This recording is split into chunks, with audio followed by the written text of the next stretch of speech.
Festeja la primavera con la propuesta radio. Primavera 2020. Primavera.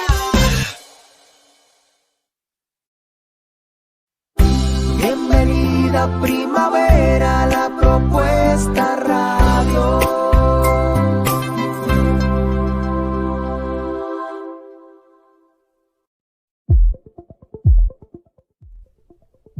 Hacé tu programa online, profesional y en vivo. Estés donde estés. Contacto lapropuestaradio@gmail.com. WhatsApp 11 40 58 78 54.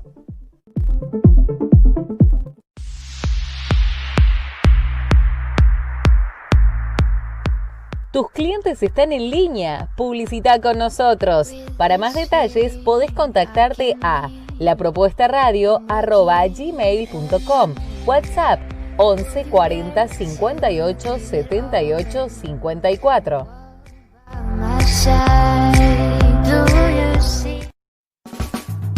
Estás escuchando la propuesta radio. Estás escuchando la propuesta radio. La propuesta radio. Tu mejor compañía. La propuesta radio. Tu mejor compañía. La propuesta radio. Tu mejor compañía. Sigamos juntos. Estás escuchando la propuesta radio. La propuesta radio.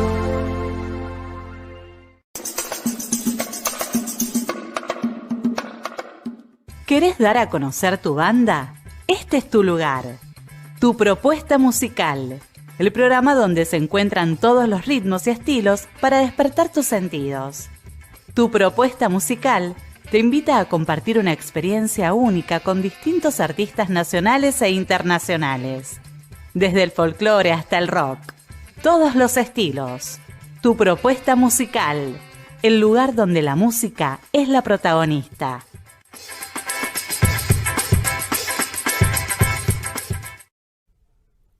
Teatro y cine, El Reel, convocatoria dirigida a actores, directores y grupos de artes escénicas que quieran difundir su propuesta. Para más información, lpr.elreel@gmail.com, WhatsApp 11 40 58 78 54.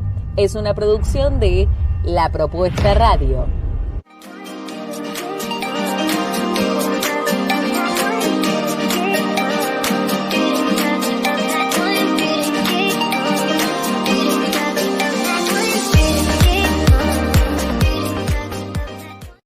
Ya llegó la primavera, 2020. El invierno ya se fue, 2020. Ya estamos festejando en la propuesta radio. Primavera 2020. La propuesta radio festeja la primavera. La propuesta radio festeja la primavera. Festeja la primavera con la propuesta radio. Primavera 2020. Primavera.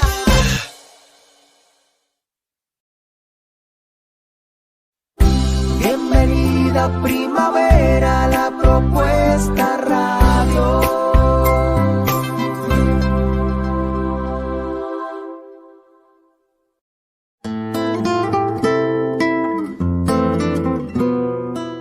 Sin peros. Un momento de compartir, aprender y disfrutar. Espera lo inesperado con la licenciada Susana Rasinski.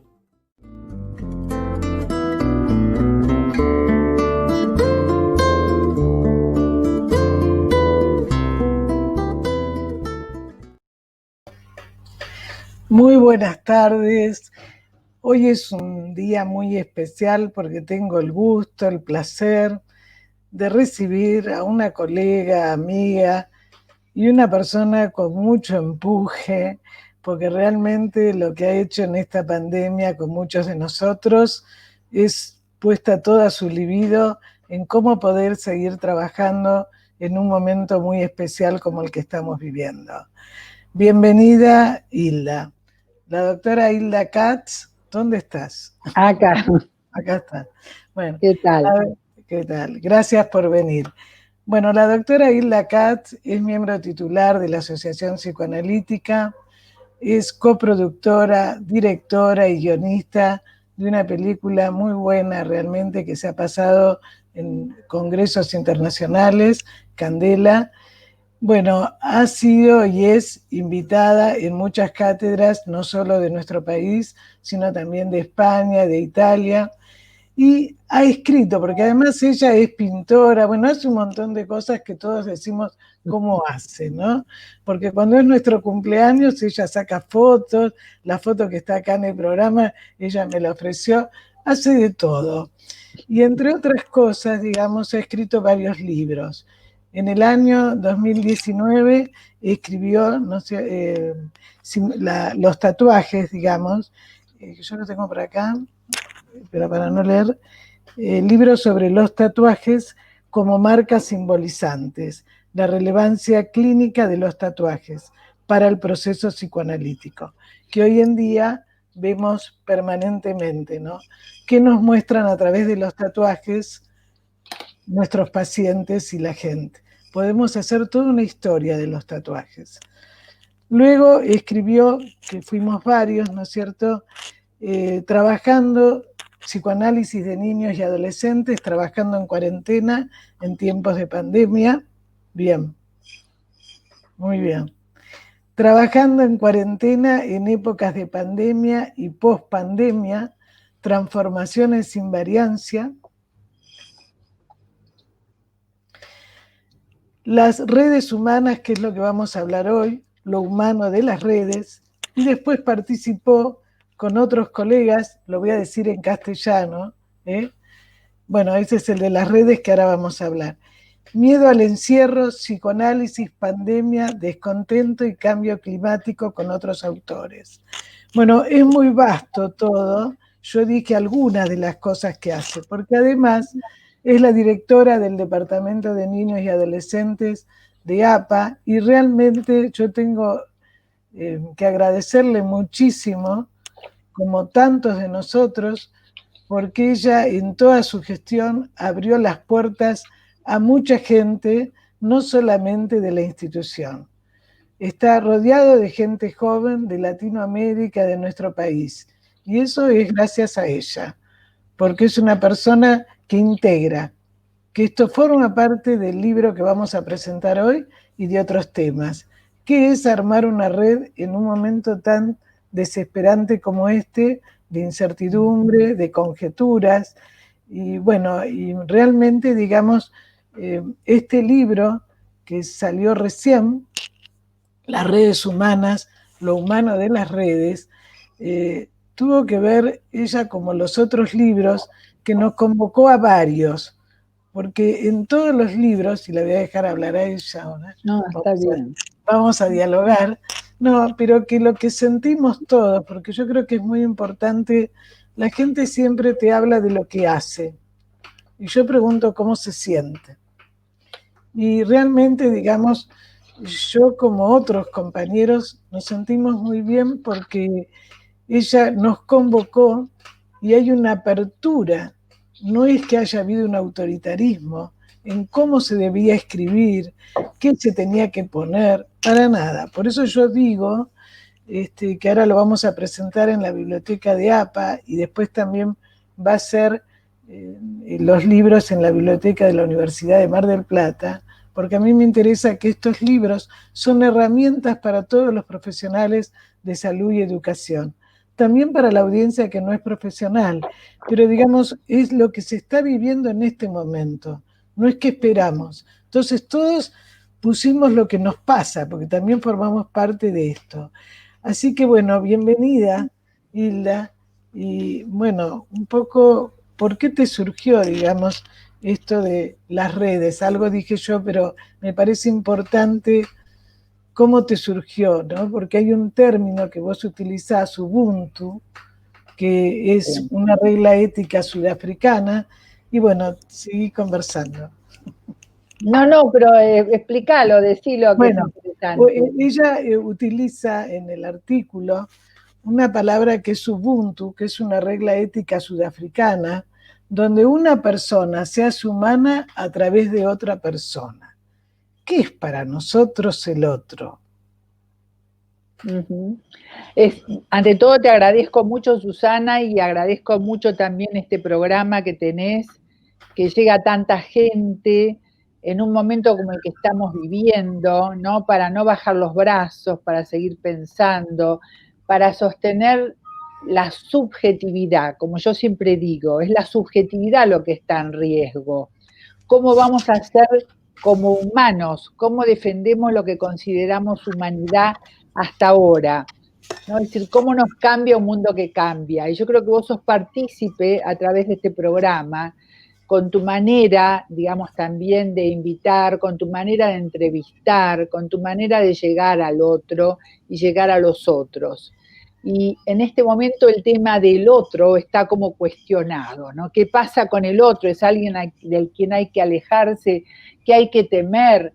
¿Cómo hacemos para eso que tanto defendemos los psicoanalistas, que es los vínculos de afecto, los vínculos de amor, los vínculos de solidaridad, de cooperación? ¿Cómo hacemos para enfatizarlos cuando el otro se ha vuelto peligroso, ¿no? Es decir, entonces lo que tratamos y lo que me llevó, digamos, a proponer los 3 tomos, y ya vamos por el 4º tomo, que está en elaboración, fue justamente la necesidad de que pese al aislamiento social, el aislamiento, en realidad el aislamiento físico, no se tornara en un aislamiento psíquico, no se tornara incluso, diría, en aislamiento social, aunque lo es, porque no podemos estar en contacto con los otros como antes, pero que de alguna forma tratáramos de defender las redes de lo humano de las redes. Vos haces una diferencia que es muy importante, que lo acabas de empezar a expresar, no confundir el aislamiento social con el aislamiento afectivo. Exactamente. Eso fue lo que me motivó. Primero, a que nos nucleáramos nosotros.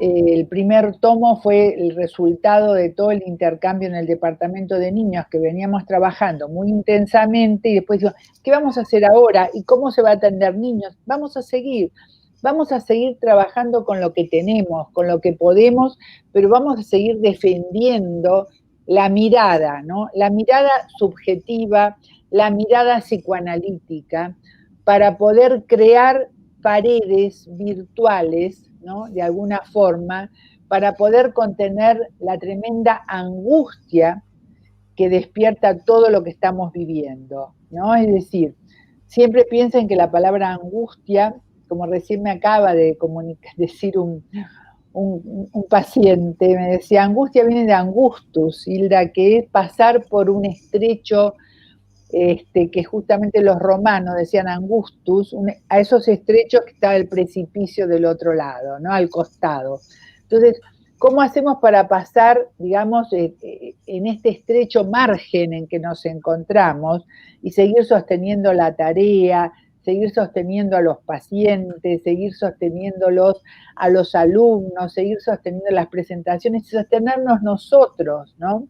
Sostenernos en nuestra mirada dirigida, como vuelvo a repetirlo y lo insisto, a lo subjetivo, ¿no? Seguir sosteniendo con obstinación lo humano, ¿no?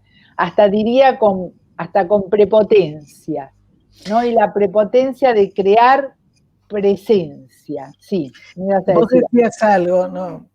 En el artículo tuyo, decías no dejar la subjetividad y el control desmedido que infantiliza y que no nos permite la libertad de pensamiento. Exactamente, porque ¿qué es lo que pasa? La propuesta que me impulsó a convocar y reunir, ya lo has dicho, ¿no? Es decir, que aprovechar los recursos que ofrecen las técnicas digitales de todo punto de vista, y también ver que a medida que avanzaba la pandemia, la necesidad imperiosa de escribir era reactivada mediante, bueno, eso lo puedo decir, voy a responder a tu pregunta primero, ¿no? El tema es que en este momento es muy importante saber que de esto no podemos salir solos y que para salir de esto necesitamos la solidaridad, pero sobre todo, además de la solidaridad, la cooperación entre todos para poder salir de esto, ¿no? Y dentro de esa cooperación cumplir con determinados protocolos para proteger la salud física y también para proteger la salud psíquica, ¿no? Y en ese sentido, saber que, por ejemplo, ha sucedido que en las familias el hecho de la cuarentena, digamos, forzada y necesaria, produjo distintos tipos de reacciones. Dependen de variables sociales, culturales y sobre todo económicas también, que no podemos dejar de lado. Pero tratando de hacer una generalización a los fines del objetivo que tenemos acá, pudimos ver que cuando se cierran las puertas, es como que se abren las compuertas internas que de alguna manera mantenían a la gente de alguna forma en la cotidianeidad con conflictos, pero que no estaban tan exacerbados. Y de pronto en lo que hace, por ejemplo, a las conflictivas psicopatológicas, se acentuaron muchísimo por el mismo encierro, y también a veces porque dejaban los tratamientos, porque se dejaba la medicación, con consecuencias como seguimos escuchando todavía, ¿no? En los medios. Por otro lado, a veces situaciones, digamos, que de pronto devinieron en abusos, abusos, no solamente abusos sexuales, sino también otro tipo de abusos dentro de las familias. También es cierto que para los adolescentes es bastante difícil estar todo el tiempo, digamos, cerca de quienes tienen que alejarse, ¿no? Porque de alguna manera está como toda la situación incestuosa que tiene de alguna forma el adolescente que resolver con las figuras parentales, está como incentivada por la presencia obligada de estar cerca de quienes tienen que alejar. Entonces cada uno fue armando sus defensas, ¿no? Los adolescentes por ahí duermen cuando los padres están despiertos o cambian los horarios, arman paredes virtuales, se aíslan quizás más que nunca, como una necesidad realmente, ¿no? Pero también se ha llegado a extremos, ¿no? Donde la tendencia al suicidio y también los feminicidios aumentaron muchísimo, porque también son mujeres que no pueden pedir auxilio, que no pueden, y tienen que estar al lado de quienes temen, y eso también influyó muchísimo, ¿no? Sí, ha pasado que, por ejemplo, ha habido llamados a mí misma de, por ejemplo, aprovechando la cuarentena, de querer visitar a los hijos porque se quedaron en distintas casas y después secuestrar a los chicos.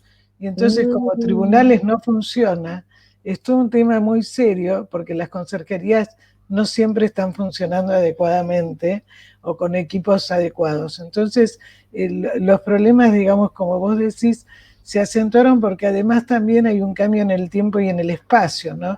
A veces una persona no tiene una casa cómoda o grande como para estar todo el día 4 o 5 personas, y entonces de repente tener que atender las tareas de la escuela, los chicos, la pareja y todo.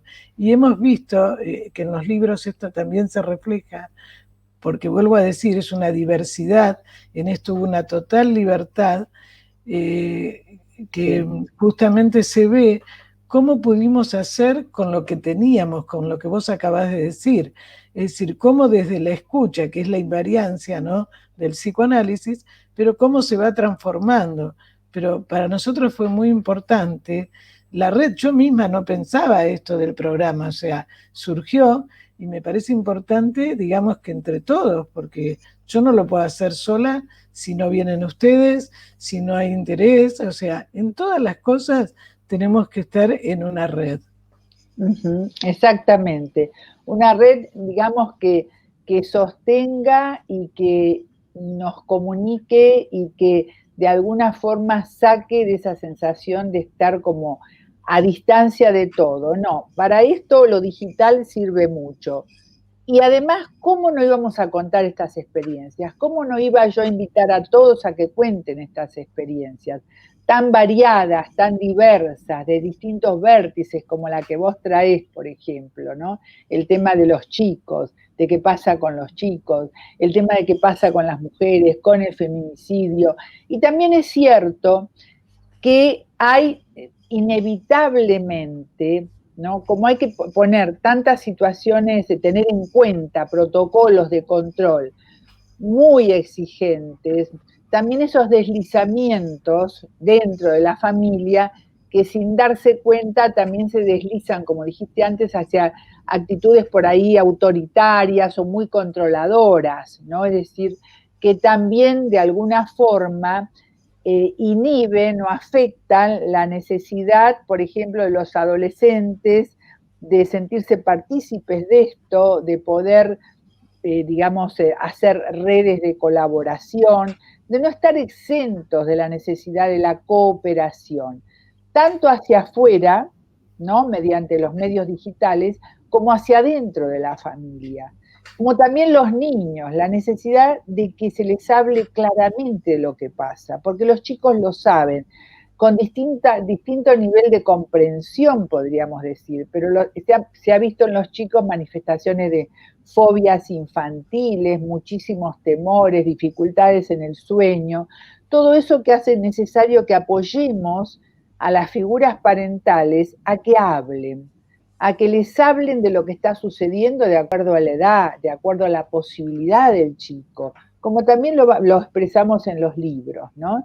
Es decir, poder hablarle de lo que pasa, que sean partícipes, que no estén al margen, de no criarlos como se dice, como niños mimados, que como decía el capitán Sun Tzu, no sirven para la guerra, decía, ¿no? Es decir, que no sirven actitudes, digamos, de desconocimiento, tanto con los niños como los púberes, como los adolescentes, porque en épocas de crisis, más que nunca, se necesita habilitarlos para que puedan pensar por sí mismos, no olvidarse de eso, porque es necesario que puedan pensar por sí mismos y la rapidez en las reacciones y no tenerlos en una nube de desconocimiento, que es una tendencia bastante habitual. Por eso yo siempre le decía a los padres, la casa no es un circo, la situación es muy delicada y como tal hay que hablarla, hay que tomarla, y los chicos sienten como que uno apoya así su crecimiento mental, no tratándolo siempre como si fueran bebés, digamos, ¿no? Sino al contrario, ayudándolos a crecer, y más en este momento, y a madurar y a entender en que, como dije antes, más que nunca se necesitan seres pensantes y que puedan pensar por sí mismos. Y tener cuidado de esos deslizamientos, de que la casa sea un circo que no pasa nada, lo cual es mentira, o un exceso de control que a veces pueden sentir los adolescentes como que los coartan en su desarrollo. Bueno, hay muchos matices del angus, ¿no? De angustus, de ese pasillo estrecho por el cual tenemos que caminar con mucho cuidado para no caernos ni para un lado ni para el otro, ¿verdad? Respecto a todo lo que está pasando. Yo una de las cosas que sentí, por ejemplo, al principio, me venían, ¿no? Es decir, las palabras de la Biblia, ¿no? Como yo digo, ¿no? Es decir, que dice, y a tus hijos les contarás y ellos a su vez contarán, ¿no? Como que había que dejar testimonio. La necesidad de dejar testimonio. Yo al principio cuando le decía escriban, me decían, no, vamos a escribir después para contar la elaboración de la experiencia. Bueno, después hacemos otro libro, pero ahora escriban lo que está pasando. Me decían, no, esto en 15 días se solucionó, nadie se va a acordar de esto, no hace falta. Y yo les decía, no importa, así sean con un día lo que estamos pasando, hay que dejar testimonio. Es importante porque el testimonio nos permite aprender de la experiencia y poder transmitir la posibilidad de aprender de la experiencia, por más dolorosa que sea, transmitirla a los otros, ¿no? También me venía a la mente lo que dijo, creo, si no me equivoco, el presidente Eisenhower con respecto al Holocausto, cuando fue a los campos de concentración, y dijo, saquen fotos, saquen fotos, saquen fotos ya, dice, porque es un testimonio, porque nadie lo va a creer luego de unos años. Que fue muy cierto. Esto también, digamos, esas frases de alguna manera se reactivaban adentro mío, ¿no? Como que todo lo que estamos escribiendo es como sacar fotos de lo que pasa, que después podrán tener múltiples elaboraciones, pero ir dejando testimonio de lo que vivimos como terapeuta, de lo que viven nuestros pacientes, de lo que viven los grupos, ¿no? Es decir, sí. Y además también creo no tener miedo nosotros como terapeutas y como personas a lo desconocido, porque de repente no teníamos los mismos juguetes en el consultorio, no sabíamos qué hacer, de repente con un niño de 3 años que no nos conoce presencialmente, ¿cómo hacemos? O sea, cómo todo, digamos, frente a lo nuevo, ¿no? En vez de quedarnos paralizados, cómo fuimos transformando la forma de abordaje y que esto va permitiendo, digamos, otras formas de trabajar, que esto también lo hacía Freud, ¿no? Porque en plena guerra todo lo que pasó. Yo me acordaba, y le quiero hacer un homenaje a un compañero que estuvo con nosotros, que hace pocos días se fue, que es justamente Raúl Mota, ¿no? Que aparte de buena persona, una persona muy comprometida con lo que hacía, mira, me emociono, ¿no? Porque él en el epílogo dice que junto a esta fragilidad de la complejidad humana, descubrimos cuánto ignoramos y al mismo tiempo experimentamos el protagonismo del error individual y colectivo, tanto científico como político. O sea, permitirnos equivocar. A lo mejor lo que estamos haciendo no es lo mejor, pero es lo que nos sale ahora como seres humanos y como profesionales, porque también eso de no trabajar de la misma manera con lo que hay y de poder trabajar en equipo, en forma interdisciplinaria, poder ver a lo mejor lo que le sirvió a una compañera el otro día, una colega de Londres, ¿te acordás? Cuando planteó cómo estaba trabajando con unos bebés en forma virtual, yo lo comenté y la gente me decía, ¿cómo puede ser? Bueno, a ver, hay montones de cosas, ¿no? Y que realmente creo que esta red, como yo también lo pongo en el libro, en el artículo, ¿no? Que es para cazar, pero también para envolver, ¿no? El tejido. Exactamente, para sostener, ¿no? Es como un amnios, ¿no? Que sostiene al bebé dentro del vientre materno. La verdad que a mí también me emociona mucho que lo nombres a Raúl Domingo Mota, que epilogó 2 tomos de nuestros libros y que se ha ido, ¿no? Dolorosamente, justamente por el COVID.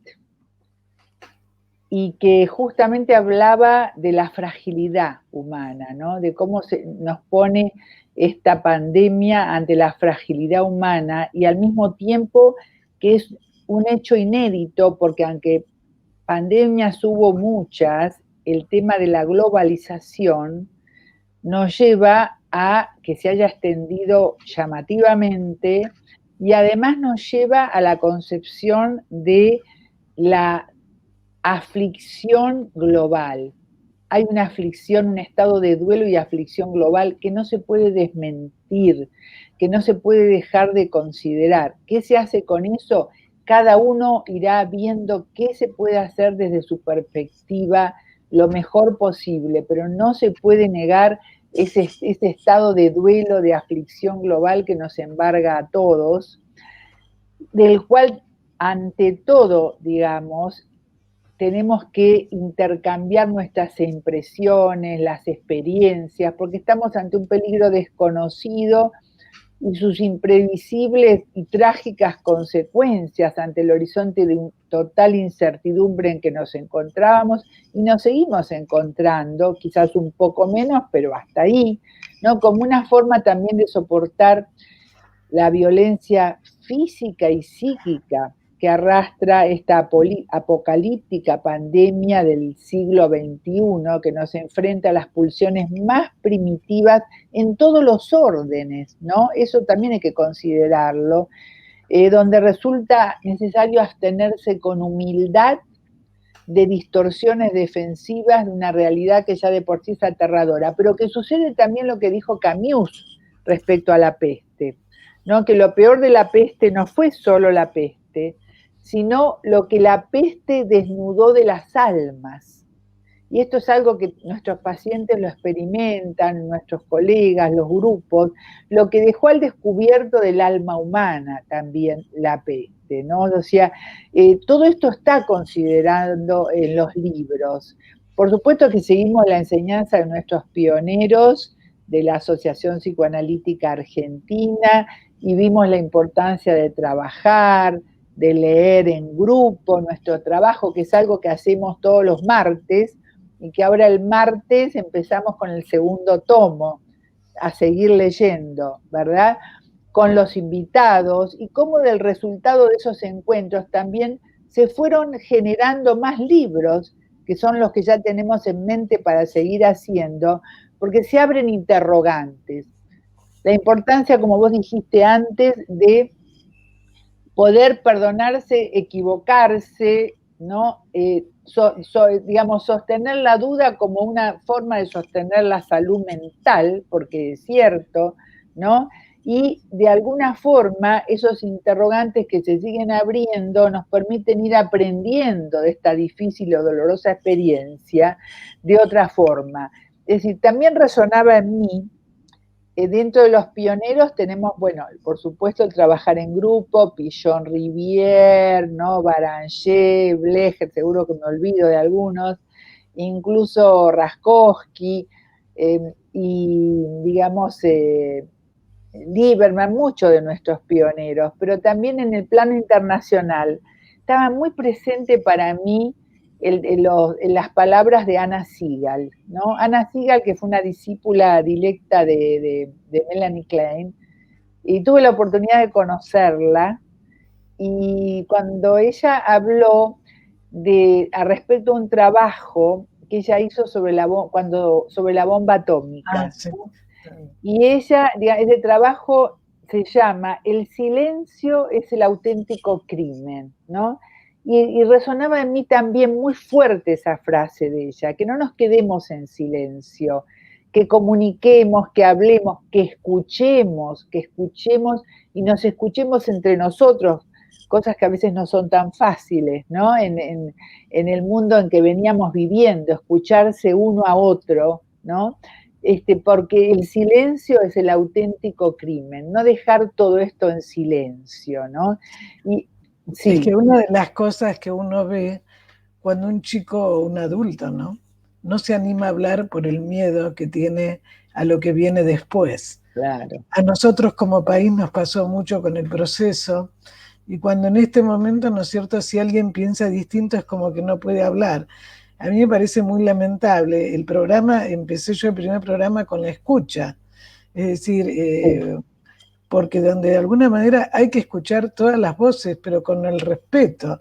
Vos decís también en el trabajo, trabajar en redes humanas que asuman y se obstinen en lo humano de las redes.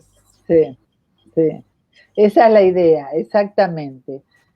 Obstinarse en lo humano de las redes. Lo humano es que somos vulnerables, somos, digamos, nos tenemos que enfrentar ante nuestra fragilidad permanentemente, y también tener en cuenta lo que ha sucedido, lo que ha pasado, digamos, hacer una retrospectiva de la historia, pero ¿para qué?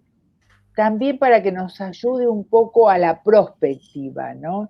A poder pensar, pese a todo, qué pasa con lo por venir, que nadie sabe, pero que al mismo tiempo el hecho de juntarse a pensar retrospectivamente y prospectivamente, como proponía Raúl Domingo Mota, ¿no?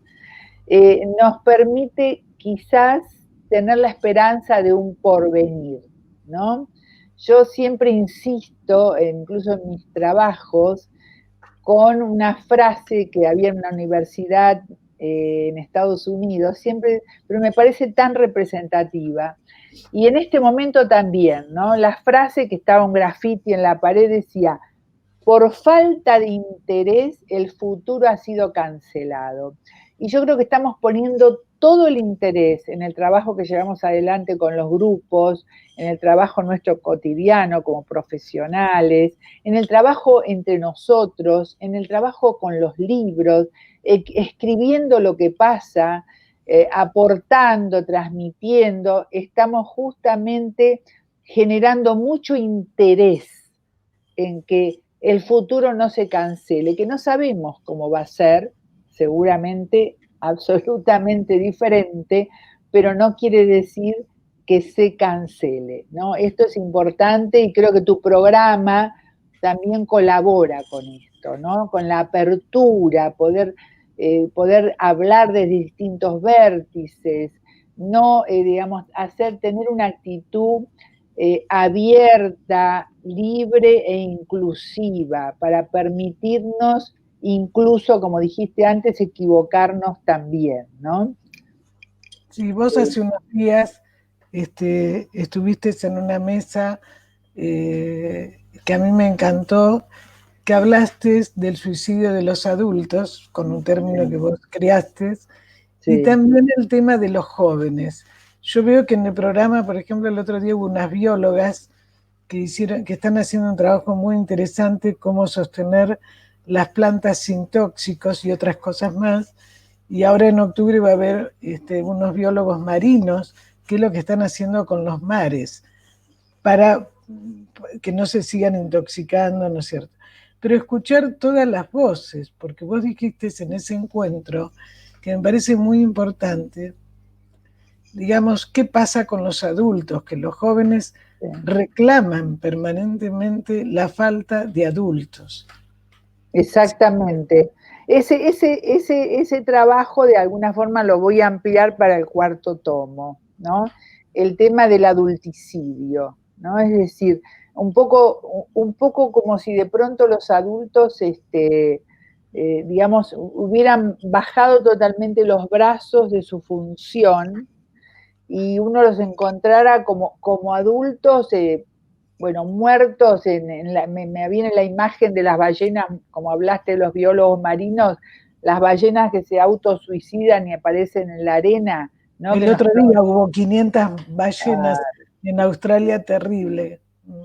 Que nos producen ese estupor, ¿no? Y de pronto uno se da cuenta cuando, digamos, recibe a los adolescentes o a los niños en la consulta no presencial, virtual, pero igualmente uno se da cuenta como que de pronto la parentalidad aparece como una especie de edificio en ruinas, ¿no?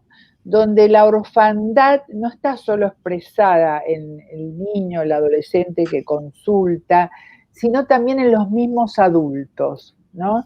Donde quizás, bueno, por todas las situaciones que estamos viviendo, también por supuesto, se encuentran como desorientados y aparecen como las familias, como si fueran todos hermanos, ¿no? Hermanos huérfanos, digo yo, porque no hay nadie que asuma ese lugar del adulto para poder contener las angustias de los hijos, incluso las angustias de la pareja, uno con el otro, ¿no? Sino que aparece como una situación de hermandad, podríamos decir fratricida en ese sentido, que yo la llamé adulticidio. Es cierto, es algo que ya hace un tiempo que estoy investigando y ahora lo sigo haciendo y te agradezco que traigas ese tema, porque ahora más que nunca, tanto los niños como los adolescentes, yo diría también como las personas mayores, hay una necesidad, y los adultos, no, quería completarla la idea, hay una necesidad y una búsqueda de apego y de protección intensificada por la situación de crisis y de catástrofe. Es lo típico, la necesidad de apegarse, ¿no?, a figuras que tienen que ver más con la función materna, podríamos decir, pero también de sentirse protegidos por la función paterna, la función tercera o como le quieran llamar. Te escucho. Bueno, dijiste varias cosas, ¿no? Yo creo que nosotros como sociedad, que esto lo escribe muy bien Bill Shuhan, también un compañero nuestro, José Fichben, ¿no? Donde de alguna manera, ¿qué nos pasa como sociedad? Cuando la gente quiere que alguien nos dirija, que nos ordene, y se confunde la autoridad con el autoritarismo. Vos también en el artículo ponés que no se infantilice con esta cosa de que todos nos controlan, nos dicen todo lo que tenemos que hacer, y no nos permiten pensar. Porque vos dijiste, pensar y aprender. Bueno, Hilda da un seminario ya hace mucho tiempo de todo este tema que es de Bion, que es un autor que yo quiero mucho, y que realmente es muy difícil pensar, porque uno dice, ¿cómo puede ser que algunos representantes, supuestos representantes nuestros, ¿no?, del Congreso y demás cosas, no piensan? Entonces el tema, ¿no es cierto?, esto que uno dice, ¿qué es pensar? ¿Qué es aprender? O sea, tiene que ver con toda una experiencia afectiva, pero me gustaría que vos digas algo al respecto, que sos muy Sí, especial. en ese sentido me viene de vuelta las palabras de Ana Sigal, ¿no? Cuando abrimos un congreso de candidatos acá en el Congreso Internacional en Buenos Aires, hace muchos años, y ella decía la importancia, lo que nos transmitía a los que estábamos formándonos como psicoanalistas, la importancia de aprender a pensar, decía, ¿no? Que no era sencillo poder pensar, que había que librarse de muchos prejuicios, de preconcepciones, ¿no?, que obturan la posibilidad de abrir la mente a pensar. Luego tampoco era fácil tener pensamientos, porque decía que cuando se tienen pensamientos, uno se tiene que hacer responsable de lo que piensa, y eso también es muy difícil. Siempre me acuerdo de esas palabras que ella decía y que no solamente yo, habíamos varios llorando mientras la escuchábamos, ¿no? La importancia de aprender a pensar como proceso, el pensar por sí mismos, que yo lo recalqué antes, ¿no? De no infantilizar en lo que hace a lo que a mí me compete, ¿no? Es decir, en el plano de la familia, de no infantilizarse entre los miembros, de no infantilizar a los niños ni a los adolescentes, incluso a la pareja, ¿no? Sino que entender que se necesita la cooperación del otro. Y la cooperación del otro es que también el otro sea capaz de operar, ¿no? De operar en el mundo con su pensamiento. Y ayudarlo en eso, y ayudar a los niños también en eso, y a los adolescentes, ¿no? De poder cooperar como un paso más de la solidaridad, ¿no? En el sentido de sentirse responsables de lo que piensan y de lo que pueden hacer y de lo que pueden ayudar. Digamos, a veces difícil, a veces a mí me preguntan, en el medio de todo esto, ¿cómo hiciste para llevar a cabo este proyecto? Digo, primero porque hay un equipo maravilloso, que es el equipo del Departamento de Niños, que fue el que más intervino en el primer tomo. A eso se sumaron colegas de todo el mundo, e incluso colegas que agradecen nuestros libros del exterior, porque en muchos sintieron que cuando empezaba este tema, primero que iba a terminar enseguida, cosa que no fue, y segundo, que no iban a poder trabajar más con niños ni con adolescentes. Bueno, con adolescentes todavía se lo imaginaban porque los adolescentes son muy duchos, ¿no?, en el manejo digital, dentro de las posibilidades que tienen, por supuesto. Pero los alentó a seguir trabajando con niños, porque más que nunca es importante la mirada psicoanalítica, ¿no?, que pueda llevar de alguna forma un continente para contenidos, para pensamientos imposibles de ser pensados. O sea que a través de la pantalla, y vos lo sabés y lo vimos con los libros, se pudo ayudar, por ejemplo, en el caso de embarazos, de depresiones en los embarazos, porque no podían estar la embarazada con su madre o con su familia, con su hermana, que la ayudara. Después de depresiones por posparto muy severas que impedían el vínculo con el bebé y que nuestra mirada a través de la pantalla, como ponemos en el primer tomo, por ejemplo, ayudó muchísimo a que se sientan apoyadas, contenidas, ¿no? Frente a todo un entorno familiar que lo sentían lejano. En algunos casos las depresiones tenían que ver con sentir que nunca más iban a ver a su familia de origen porque estaban en el exterior y no iban a poder viajar y se iban a morir. Es decir, bueno, todas esas angustias que tenemos y seguimos teniendo, pero que de alguna manera sí pasan a través del otro, y en este caso a través de la pantalla, a través de la consulta, lo que se pueda, como yo decía, lo que se pueda con lo que se tiene, ¿no? Que más allá de la frecuencia, más allá de las veces que se pueda, pero ya ese pasaje a través del otro también trae palabras de la Biblia que dice: nadie se da nada a sí mismo, sino que para hacerlo tiene que pasar a través del otro, ¿no? Ese pasaje a través de un otro que actúe de alguna forma, que sostenga como normal y necesaria esa necesidad de apego, la necesidad de protección, y la fomente dentro del grupo familiar, digamos, justamente la fomente dentro del grupo para que entre ellos mismos lo puedan lograr, no necesariamente, sí. Vos dijiste, yo estoy en la ayuda psicológica, y hace unos días llamó un muchacho y me dice: yo soy huérfano.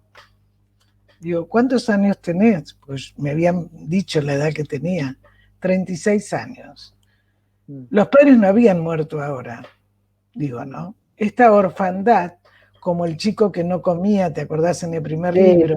O sea, el sostén nuestro desde el psicoanálisis es muy distinto a otro. Por eso yo insisto que en esta pandemia tuvimos la oportunidad de que fueron todos psicoanalistas que fueron a los medios, para que la gente comprenda que es otra cosa, que la escucha nuestra no es solo el diván, no, es ayudar a pensar lo que vos estás diciendo.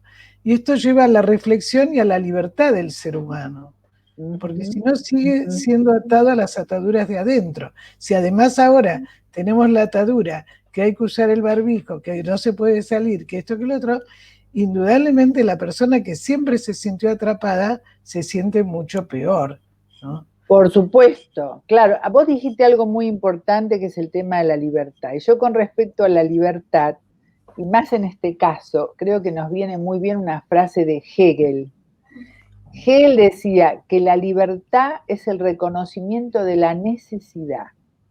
Entonces, en este momento, la libertad es el reconocimiento de la necesidad de cuidarnos, de cumplir con una serie de protocolos, ¿no? Es decir, que la libertad no es hacer lo que a uno le venga en gana, sino es el reconocimiento de la necesidad de acuerdo al momento histórico que se está viviendo.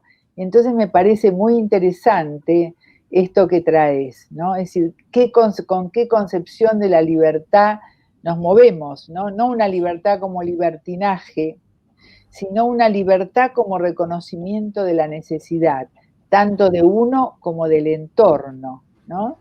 Y ahí está esa medida, digamos, de la libertad, que es tan importante tener en cuenta. Y que es difícil también. Sí, pero creo que nosotros también, digamos, cuando recibimos críticas, comentarios, también nos ayudan a crecer. Porque el tema, nosotros mismos en el departamento de niños, que a veces hay discusiones muy serias y realmente con debate, pero son muy ricas porque, digamos, es poder escuchar a lo mejor algo que a mí no se me ocurrió y que son distintas perspectivas de distintos contextos. El otro día nos decía Patricia de Madrid, ¿no es cierto?, que ellos se sintieron también muy solos allá porque no se siguió trabajando como acá, ¿no es cierto?, como en otros lugares también, o lo que pasa en Nueva York. Bueno, diferentes situaciones que creo que a nosotros, a pesar de estar en red, y que bueno, vamos a festejar este domingo este libro, ¿no es cierto? Pero que nos sentimos apoyados unos con otros, es decir, nos conversamos, nos preguntamos, y yo creo que eso es muy importante, ¿no? Que digamos, Seguro. la red no sea la que maneje al ser humano, que esto también vos lo ponés, usar la tecnología, ¿no es cierto?, al servicio del humano. Sí, exactamente, porque cuando yo hice ese cuadro de la tapa, las redes del humano, ese cuadro se llama Las redes del humano, lo humano de las redes, pero lo hice hace 10 años, ¿no? En técnica digital, más o menos 8 años. Yo estaba muy interesada cuando empezó hace muchos años lo de la computación y a investigar todo sobre la computación, ¿no? Y sobre todo a ver cómo se sostiene lo humano aprovechando la tecnología, porque dentro de lo que había leído, se decía, por ejemplo, que en el ser humano del futuro, vestirse con ropaje de tecnología, de computadora, iba a ser lo mismo que vestirse en el Paleolítico, como que iba a ser algo habitual. Entonces me puse a investigarlo y me interesé muchísimo por ese tema. Y me acuerdo que en ese momento publiqué en Actualidad Psicológica, en el aniversario de 20 años de la revista Actualidad Psicológica, bueno, de paso hablo de actualidad, perdón, sé que son como, pero realmente publiqué un trabajo que se llama Out of Memory, y que después de todo lo que yo había leído, yo decía, tengo que defender lo humano, ¿y cómo? Entonces el trabajo termina diciendo, porque si le preguntamos a la computadora para qué vivir, la computadora va a decir out of memory, o sea que la memoria se la tenemos que poner nosotros, los humanos. Y eso también me inspiró mucho para ese cuadro, ¿no? Para ese cuadro que hice, y también de pronto apareció en la computadora y dijimos, bueno, va esta tapa, ¿no? Porque no sé si las computadoras ahora responden para qué vivir, porque todo cambia tanto que no podemos estar seguras, no lo volví a investigar. Pero a mí me movió eso, que está la computación, está lo digital, pero la memoria, ¿no?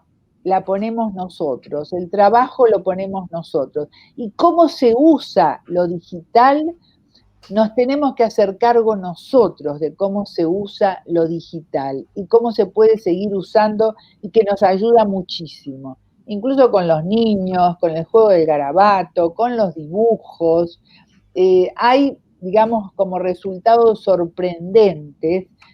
Seguramente las formas en que se implementa el psicoanálisis, por ejemplo, que es lo que nos compete a nosotros, van a ser distintas, ¿no? Es decir, lo que varía son las formas de ser psicoanalistas, pero no el psicoanálisis como base, sino nuestras formas de ser. Seguramente las frecuencias son distintas, seguramente con lo digital tenemos oportunidad de trabajar con el grupo familiar más fácilmente porque están ahí, porque están sosteniendo la tecnología, entonces ahí está lo humano de las redes.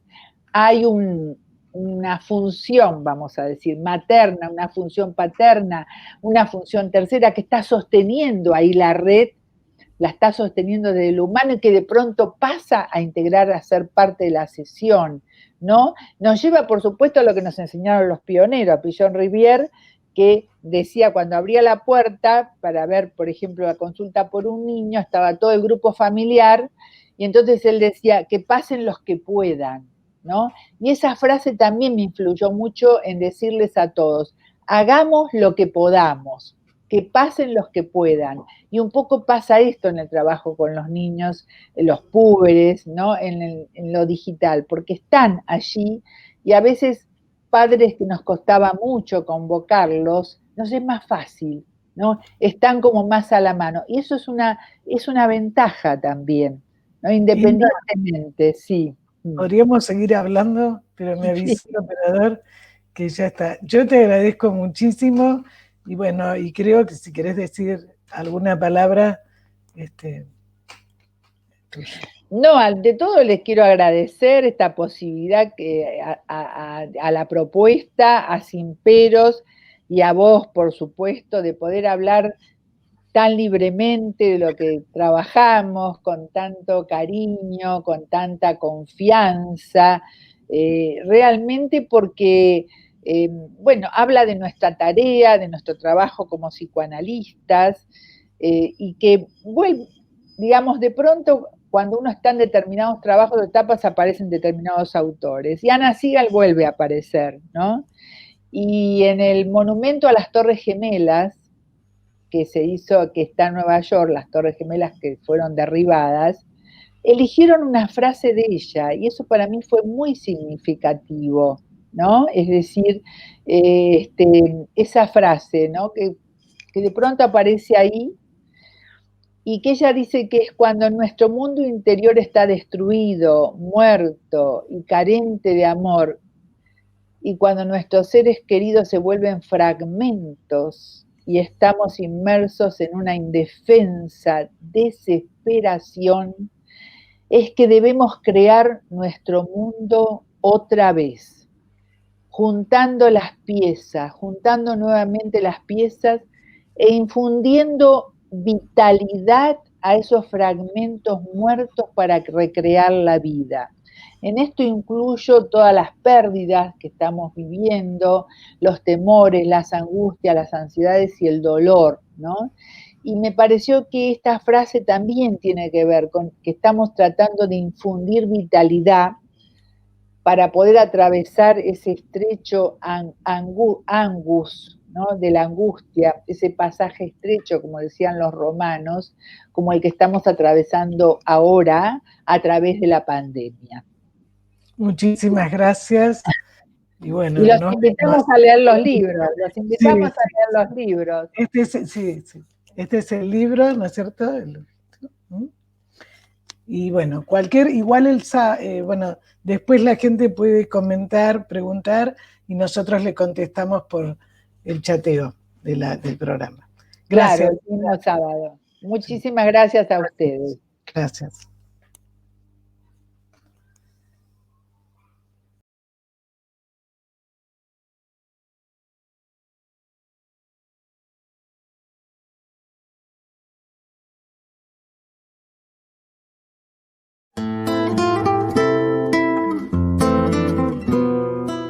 Sin peros.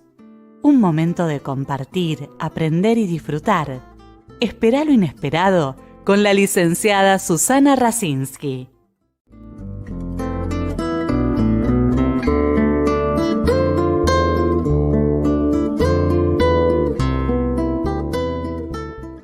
Festeja la primavera con la propuesta radio.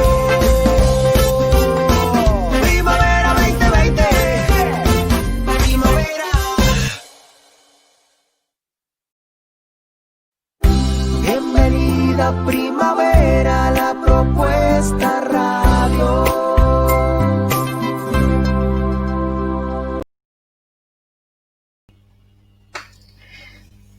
Bueno, los invito el próximo sábado a escuchar a los padres cómo están viviendo esta cuarentena.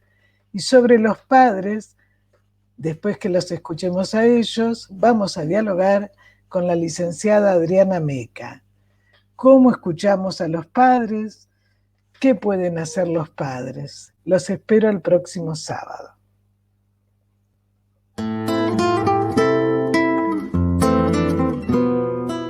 Sin peros. Un momento de compartir, aprender y disfrutar. Espera lo inesperado con la licenciada Susana Rasinski.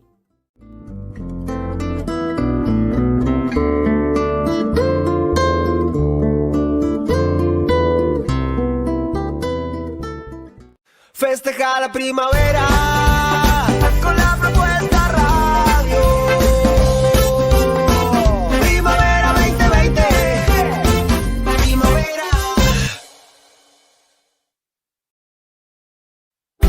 Bienvenida primavera, la propuesta radio.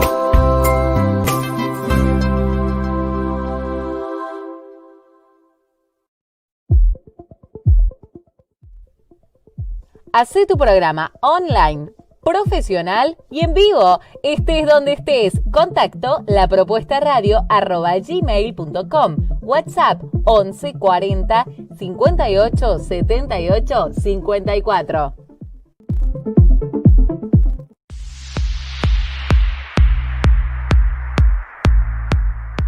Tus clientes están en línea. Publicita con nosotros. Para más detalles podés contactarte a lapropuestaradio@gmail.com. WhatsApp 11 40 58 78 54.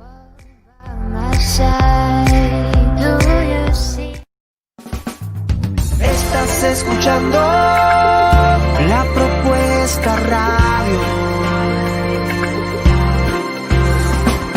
Estás escuchando La Propuesta Radio.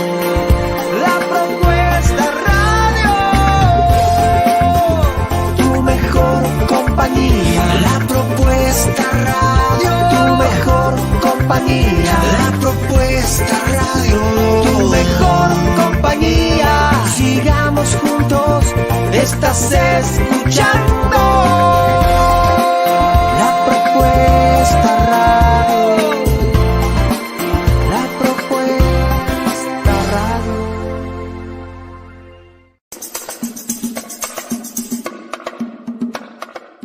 ¿Querés dar a conocer tu banda? Este es tu lugar. Tu propuesta musical. El programa donde se encuentran todos los ritmos y estilos para despertar tus sentidos. Tu propuesta musical te invita a compartir una experiencia única con distintos artistas nacionales e internacionales. Desde el folclore hasta el rock. Todos los estilos. Tu propuesta musical. El lugar donde la música es la protagonista.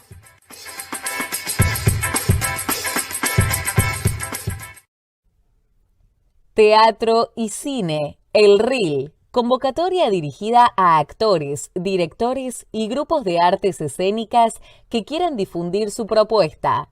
Para más información, lpr.elril@gmail.com, WhatsApp 11 40 58 78 54. Es una producción de La Propuesta Radio.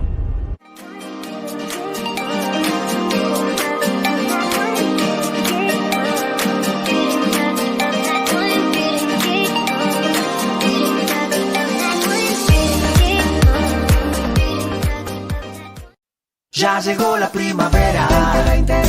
El invierno ya se fue, 2020. Ya estamos festejando en La Propuesta Radio.